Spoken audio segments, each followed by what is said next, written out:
안녕하십니까. 2021년 7월 23일 손실함수 로스 펑션을 주제로 오픈DMQA 세미나를 진행하도록 하겠습니다. 세미나 진행에 앞서 발표자 소개가 있겠습니다. 안녕하십니까. 저는 안시우입니다. 현재 고려대학교 산업경영공학과에서 데이터 마이닝 앤 퀄리티 어널리틱스 연구실 소속으로 김성범 교수님 지도하에 석박사 통합과정에 재학 중에 있습니다. 관심 연구 분야로는 다양한 데이터를 머신러닝 기법을 활용해서 인사이트를 도출하는 데이터 사이언스 분야에 관심을 두고 공부를 하고 있습니다. 세미나에 대해 궁금한 점이 있으시다면 아래 이메일로 연락을 주시면 감사하겠습니다. 오늘 세미나는 손실함수의 개념에 대해서 먼저 알아보고 데이터 종류에 따른 손실함수를 알아볼 것인데 이제 데이터의 종류, 그리고 회귀 모델, 분류 모델에서의 손실함수, 그 다음에 다양한 손실함수들을 훑어보고 이제 최고의 손실함수를 탐색할 수 있는 방법들이 무엇들이 있을까 알아보도록 하겠습니다. 손실함수의 개념에 대해 알아보기 위해서 딥러닝 모델 학습 프로세스에 대해서 간단하게 설명을 드리도록 하겠습니다. 우선 아래에 딥러닝 모델을 신경망 구조의 딥러닝 모델을 정의하도록 하겠습니다. 이 모델을 학습시킬 입력값을 얻기 위해서 임의의 데이터에서 전처리를 수행한 입력값을 정의하도록 하겠습니다. 입력값을 딥러닝 모델에 넣고 임의의 매개 변수를 지정하여서 각 층별로 연결을 합니다. 딥러닝 모델에서 임의로 지정된 매개 변수 값에 따라서 선전파를 진행하여 예측값을 생성하게 됩니다. 여기서 생성된 예측값을 실제값과 비교를 하게 되는데요. 이 예측값과 실제값의 차이를 얻어내는 그런 메커니즘을 손실함수라고 부르게 됩니다. 이 손실함수를 통해서 오차값을 구할 수 있게 되고 이 오차를 옵티마이저를 활용해서 역전파를 진행하게 되고 이 역전파를 진행하여서 매개 변수를 초기값에서 업데이트를 해주게 됩니다. 이 과정을 반복하여서 오차를 최소한으로 줄이는 매개 변수를 찾는 것이 이 딥러닝 모델 학습 프로세스에서의 최종 목표라고 할 수 있습니다. 이 옵티마이저를 활용해서 매개 변수를 업데이트하는 과정은 저희 연구실 배진수 연구원이 스토캐스틱 그레디언트 디센트를 주제로 진행한 세미나에서 잘 설명이 되어 있으니 참고해 주시면 좋을 것 같습니다. 다시 오늘의 주제 손실함수로 돌아오도록 하겠습니다. 먼저 딥러닝은 오차를 최소화하는 방향으로 모델 학습을 진행하게 됩니다. 이 오차를 구하기 위해서 손실함수는 필수적이라고 할 수 있겠습니다. 여기에서 제가 손실함수라고만 계속 얘기를 했는데 사실 손실함수와 비용함수, 목적함수가 저희 머신러닝 분야에서는 굉장히 혼용돼서 사용되고 있습니다. 이 손실함수, 비용함수, 목적함수에 대해서 좀 정의를 알아보고 넘어가도록 하겠습니다. 손실함수의 경우에는 한 개의 데이터 포인트에서 나온 오차를 최소화하기 위해서 정의되는 함수라고 말을 할 수 있는데요. 아래 그림을 보시는 것과 같이 하나의 예측값과 하나의 실제값을 이렇게 비교하기 위해서 정의하는 함수를 손실함수라고 합니다. 비용함수의 경우에는 모든 예측값과 모든 실제값에서 나온 오차를 일반적으로 최소화하기 위해서 정의되는 함수라고 할 수 있습니다. 또 손실함수에 비해서는 더 큰 개념이라고 할 수도 있겠습니다. 목적함수의 경우에는 어떠한 값을 최대화 혹은 최소화시키기 위해서 정의되는 함수라고 할 수 있는데요. 사실 여기에서는 가장 큰 개념이고 손실함수와 비용함수는 좀 최소화에 초점이 맞춰져 있습니다. 앞에서 설명을 드렸다시피 손실함수와 비용함수와 목적함수는 분명 정의에서 차이가 있습니다. 하지만 분명 같은 의미로 굉장히 혼용돼서 많이 사용이 되고 있고, 심지어 이 비용함수, cost function이라고 구글에 검색하면은 이 손실함수, loss function이라고 결과가 나오는 정도로 굉장히 많이 혼용돼서 사용이 되고 있습니다. 따라서 오늘 세미나에서는 손실함수로 용어를 통합하여서 사용하겠습니다. 그래도 이 정의에 대해서 알아두시면 좋을 것 같습니다. 손실함수의 경우에는 굉장히 많은 수의 손실함수가 이미 정의가 되어 있고, 이것을 좀 더 효율적으로 활용하기 위해서 우선 데이터 형식에 대해서 알아보겠습니다. 데이터는 크게 수치형 데이터와 범주형 데이터로 나뉘는데요. 이 수치형 데이터 같은 경우에 이제 연속형 데이터와 이산형 데이터로 나눌 수 있습니다. 연속형 데이터의 경우에는 이제 키와 몸무게 등과 같이 이제 셀 수는 없는 이런 수치적인 데이터입니다. 이산형 데이터의 경우에는 셀 수 있는 데이터로 이제 숫자로 구성된 자동차 사고 건수 등을 의미합니다. 범주형 데이터에서의 순위 데이터는 범주 간의 순서의 의미가 있는 데이터, 예를 들어서 평점과 선호도 등이 있고, 명목형 데이터의 경우에는 범주 간의 순서가 의미가 없어서 성별, 혈액형 등의 데이터가 존재합니다. 이렇게 데이터가 크게 나뉘었지만 수치형 데이터의 경우에는 회귀분석 모델을 좀 더 많이 활용을 하고, 범주형 데이터의 경우에는 분류 모델을 상대적으로 많이 활용을 하게 됩니다. 먼저 수치형 데이터에서 많이 사용이 되는 회귀 모델에서의 손실함수에 대해 알아보겠습니다. 먼저 아래의 그림을 핸드폰 성능에 따른 가격이라고 정의를 하겠습니다.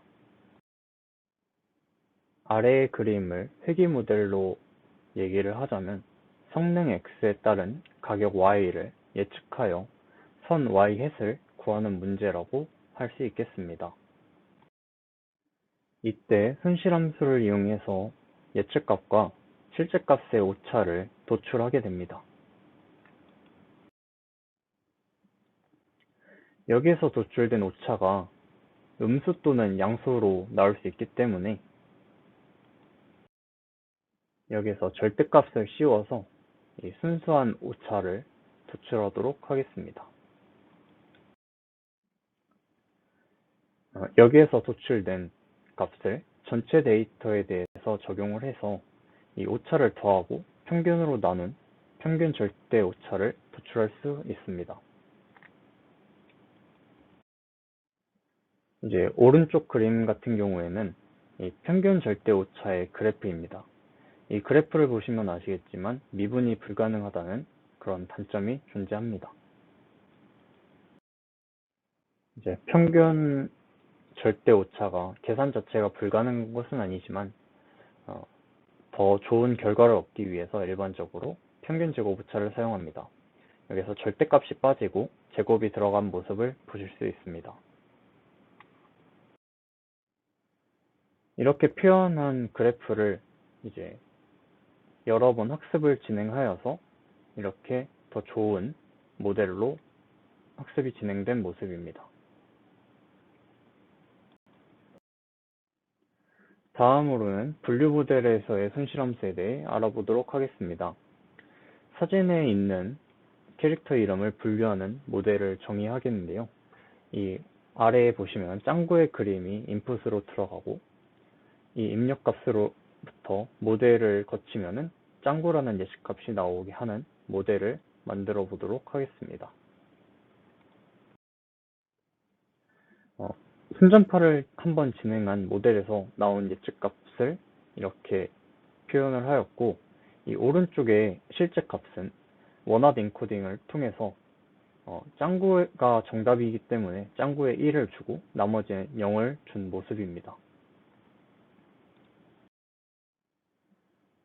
이렇게 예측값과 원화 벡터로 이루어진 실제값과의 차이를 교차 엔트로피 손실함수를 통해 오차를 도출할 것인데요. 이 교차 엔트로피의 경우에는 아래와 같은 수식을 가지고 있습니다. 여기서 P 같은 경우에는 이 예측값, L 같은 경우에는 실제값을 가지고 있고, 이것을 모두 더해준 다음에 마지막에 값이 마이너스로 나오기 때문에 이 마이너스 n분의 1을 통해 이제 양수값으로 도출을 해주게 됩니다. 이 수식을 여기에서 나온 예측값과 실제값을 통해서 계산을 해보도록 하겠습니다. 이 P가 예측값이기 때문에 이렇게 0.1, 0.3, 0.4, 0.2가 각각 클래스에 따라서 들어가게 된 모습이고요. 이 로그 바깥의 이 실제값의 경우에는 짱구를 제외한 나머지 클래스에 대해서는 0이 되어서 이 짱구 클래스만 남게 됩니다. 이후에 전부 이제 데이터 개수만큼 더해주게 되는데요. 여기에서는 데이터가 한 개이기 때문에 이제 n이 1이어서 마이너스 1인 상태입니다. 이후 계산을 하게 되면은 나머지 3개 클래스 값이 0이 되기 때문에 이제 1로그 0.3이라는 값에 마이너스를 씌워서 0.5229라는 값이 도출되게 됩니다. 앞 페이지에서 보셨듯이 순전파 한 번을 진행한 모델에서는 오차가 0.5229라는 값이 나왔습니다. 이 값은 사실 이 짱구를 맞추기에는 굉장히 어려운 값이기 때문에 이 역전파를 여러 번 진행해서 최종 모델을 좀 만들었고, 이 모델에서 나온 예측값을 이 오른쪽에서 보실 수 있습니다. 여기에서 보시면은 짱구가 0.78로 기존에 0.3이었던 결과에 비해서 상당히 올라간 모습을 보실 수 있습니다.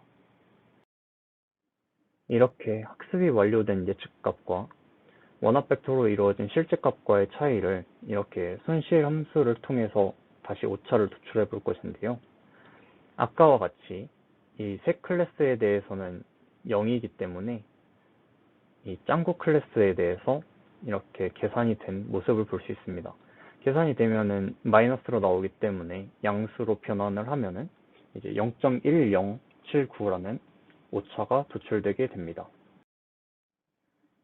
이후에 여러 개의 데이터를 넣어줘도 이렇게 교차 엔트로피 수식에 따라서 계산을 하면은 오차를 유용하게 분류 모델에서 구할 수 있게 됩니다. 이렇게 회귀 모델과 분류 모델에서 대표적인 손실함수들이 정의가 되고, 파이토치에서 이렇게 MAE, MSE, 그리고 크로스 엔트로피는 목적에 따라서 4가지로 제공이 되고 있습니다. 뿐만 아니라 이렇게 파이토치에서 제공되고 있는 손실함수는 금일 기준으로 총 21의 종류가 있습니다. 뿐만 아니라 제공되는 다양한 손실함수를 직접 수정하여서 사용하거나 또 새로 만들어서 제작해서 사용할 수도 있습니다. 마지막으로 최고의 손실함수를 탐색하기 전에 손실함수에 대해서 조금 정리를 해보자면, 오차를 최소한으로 줄이는 매개 변수를 찾는 것이 그 머신러닝 모델 학습의 목표입니다. 이 오차를 도출하기 위한 식을 손실함수라고 부르고, 이 대표적인 손실함수로서 분류 모델에서는 교차 엔트로피, 그리고 회귀 분석에서는 평균 제곱 오차가 있습니다. 이렇게 손실함수가 중요한 이유를 예시로서 다시 한번 설명을 드리자면, 이제 저해상도 이미지를 고해상도 이미지로 변환하는 슈퍼 레졸루션이라는 분야가 있습니다. 이 분야에서는 평균 제곱 오차를 주로 이용을 했었는데요. 이 분야 자체의 한계로서 좀 많이 부딪혔고, 다양한 손실함수를 이용하게 되었다는 그런 얘기도 있습니다. 이 최고의 순실함수를 탐색하는 과정에 있어서 먼저 소개해드릴 것은 경험적 탐색입니다. 데이터 또는 분야에 따라서 자주 쓰이는 아까 설명드렸듯이 이제 MSE나 크로스 엔트로피와 같은 로스 펑션을 사용하는 방법이 있겠습니다. 그 다음으로는 아까 파이토치 예시로 보여드렸듯이 제공되는 다양한 로스 펑션을 활용해 보는 방법이 있겠습니다. 이후에 더 좋은 성능을 뽑고 싶거나 학습이 잘 안 될 때 제공되는 로스 펑션을 수정하여서 사용하는 방법이 있습니다. 위에 세 가지 방법으로 해결이 되지 않는다면 직접 로스 펑션을 제작하여 사용하는 방법이 있겠습니다. 이 네 가지 단계를 사실 경험적으로 탐색하는 것이 전통적으로도 많이 사용이 되었고 현재도 많이 사용이 되고 있습니다. 하지만 이렇게 로스 펑션을 일일이 하나씩 사용해보는 방법은 사실 굉장히 비효율적이라는 생각이 들었고, 그래서 자동으로 해줄 수 있는 방법이 없을까 싶어서 찾아보았습니다. 이후에 궁금해서 찾아보게 되었고, 컴퓨터 비전 분야에서 활용이 되고 있는 두 가지 방법론에 대해서 소개를 드리고 세미나를 마치도록 하겠습니다. 첫 번째 논문은 General and Adaptive Robust Loss Function으로 데이터 분포에 따라서 적응하여 손실함수가 변화하는 방식이라고 합니다. 아래에 보시면은 이렇게 예측값이 좀 이상할 때 손실함수 자체가 좀 평평하게 활용이 되다가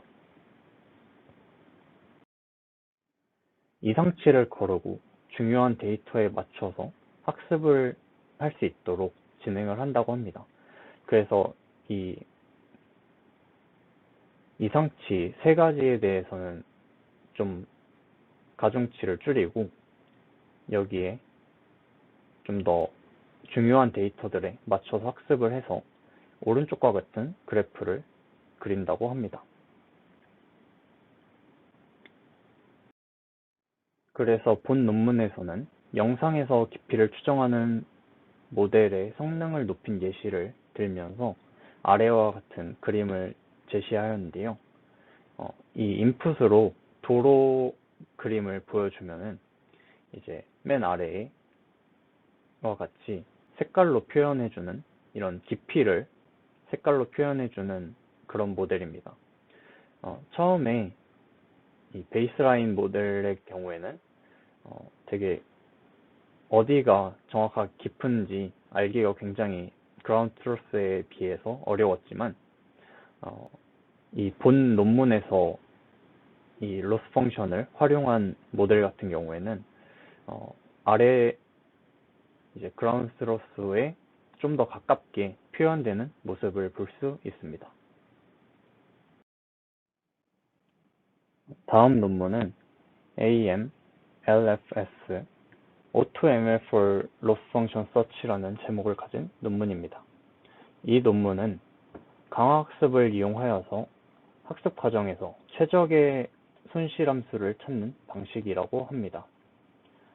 들어가기 앞서서 이 AutoML을 간단하게 설명하자면 기존에는 인풋 데이터를 넣으면은 저희가 하이퍼 파라미터 튜닝 등을 거친 후에 이렇게 아웃풋을 얻을 수 있었습니다. 하지만 이 전처리, 후처리, 모델 파라미터 설정 등의 과정을 직접 해주는 그런 강화학습 모델이라고 볼 수 있습니다. 이 AMLFS는 옵티마이저를 아담으로 구성한 후에 초기화된 모델과 분포를 통해서 최적의 모델을 도출하는 알고리즘을 가지고 있습니다. 아래의 그림을 보시면은 이제 로스와 모델을 넣어주면은 이 여러 가지 로스가 트레인 에폭이 한 번 돌 때마다 이 모델을 거치게 되고 여기 결과에 따라서 보상을 받는 그런 형식으로 진행이 됩니다. 여기에서 최대화와 최소화를 통해서 각각 업데이트가 되게 되고, 이런 과정을 반복하여서 최적의 모델을 찾는 방식이라고 합니다. 다음은 이 논문의 좀 결과들인데요. 드라마틱한 결과까지는 아니지만 기존 베이스라인 모델들에 비해서 성능들이 조금씩 향상한 모습을 보실 수 있습니다. 이상으로 세미나를 마치겠습니다. 감사합니다.